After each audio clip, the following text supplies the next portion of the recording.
Hello, everyone. So now that we've worked through for loops, we're going to take a look at a program that involves what's called nested loops. In this program, we'll make a chart or a systematic list using one for loop inside of another one. And our goal is basically to make a multiplication chart. We're going to show multiples of 1 to 10 based on a number the user enters. Say they want to see two multiples of 1 through 10. There'd be two multiples that appear in each row. Or say they wanted 10 multiples of 1 through 10. The first row would show 1, 2, 3 up to 10. Second row, 2, 4, 6, 8, and so on. So I already have things set up here. I have a variable num multiples that the user will enter. And given that we actually want to see a chart, let's put an input validation loop to start things here. So let's say while num is less than 1, will be the user doesn't want to see anything. We'll let them know that they should re-enter. Cout, please enter a value 1 or larger. And cin num multiples. And let's check that loop at this point.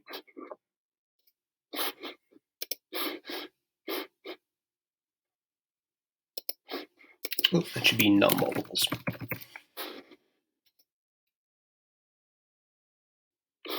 So let's see. Suppose I want to only show 0 multiples. I don't want to see anything. Please enter a value 1 or larger. -5. Let's say I mess up. Prompts me again. I want to see 5 multiples. Okay, good. So we have our input validation loop working. And now the heart of the program is going to be figuring out a way to use a for loop inside of another one to display this multiplication chart. You could definitely stack 10 for loops in a row to do this, but that's a lot of copying and pasting. This is perfectly set up for what's called a nested for loop structure.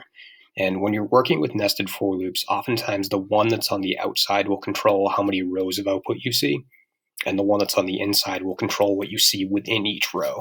So I'm going to set my outer for loop up to show 10 rows of output. I'm actually going to use R as my variable here because that makes sense for rows. And we'll go 1 through 10 because I want to see 10 rows of output. So just to show you that, I'm going to do a temporary cout statement. Cout, I'm going to say multiples of, and then print the value of R. And I'm also going to put a line break down here. You'll see why I'm placing it there in a minute. So let's just, again, show you what this would set up. So I want to see 5 multiples. And now I'm set up to have 10 rows of output. Multiples of 1, 2, 3, 4, 5, and so on up to 10. And what I want to see within each row is 5 multiples of that number. So in the first row, I should see 1, 2, 3, 4, 5. Second row, 2, 4, 6, 8, 10. And in the last row, 10, 20, 30, 40, 50.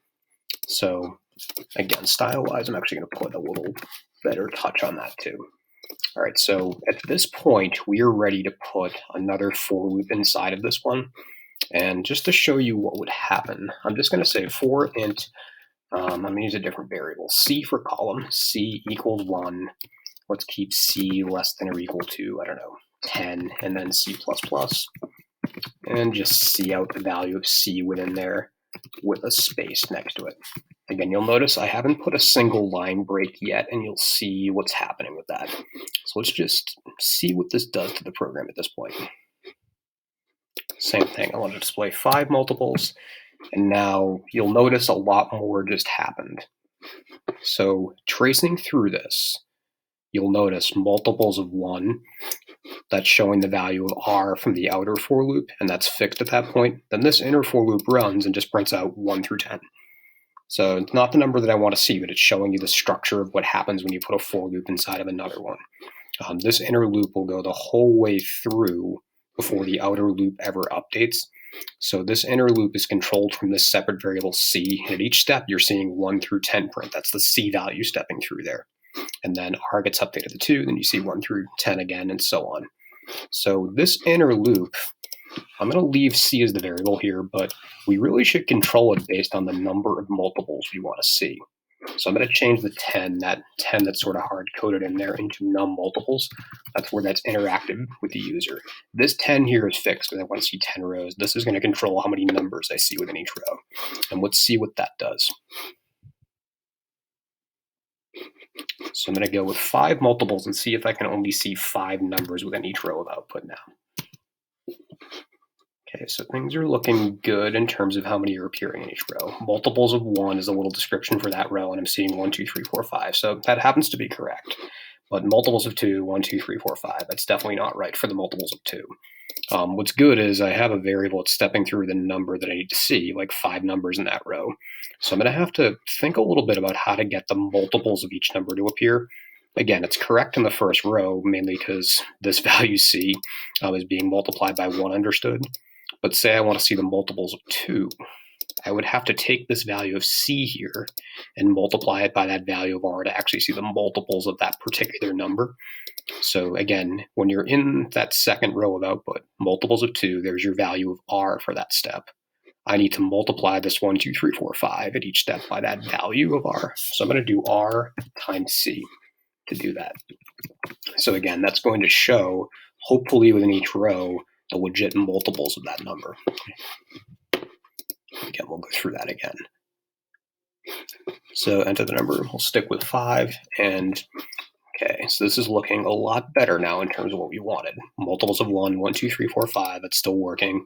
Multiples of 2, so again, be very clear on tracing through this. There's the value of r, and I'm multiplying that fixed value of r at that step 2 by 1, 2, 3, 4, and 5. That's why you're seeing 2, 4, 6, 8, 10. Then r gets kicked up to 3. That inner loop will go 5 times again. I'll multiply the 3 by 1, 2, 3, 4, and 5 to see the 3, 6, 9, 12, 15, and so on. So this is a pretty common sort of thing you might have to do with a nested loop. You might be either printing a design and have to decide how many times the design needs to print in each row, or just making a systematic and organized list like that. Be mindful of formatting. I want to show you what would happen if I did not have this line break there. It would have all the right values, but it's going to look like a giant mess. You might be able to predict it right now. So, whoa, everything's on one line. Multiples of 1, 1, 2, 3, 4, 5. Multiples of 2, 2, 4, 6, 8, 10. So you have to be careful about where you put your line breaks. You also did not really put a line break up here. I think formatting-wise, this begins the output for a row. This will put the same values within that row, and this makes a fresh line for the next step of the outer loop. And this choice of R and C might be helpful for your mental model of this. The outer loop tends to control how many rows of output appear, and the inner loop will control how many appear within each row. So 10 rows of output, 5 numbers within each row, along with that little message before that. And let's just do one more for good measure.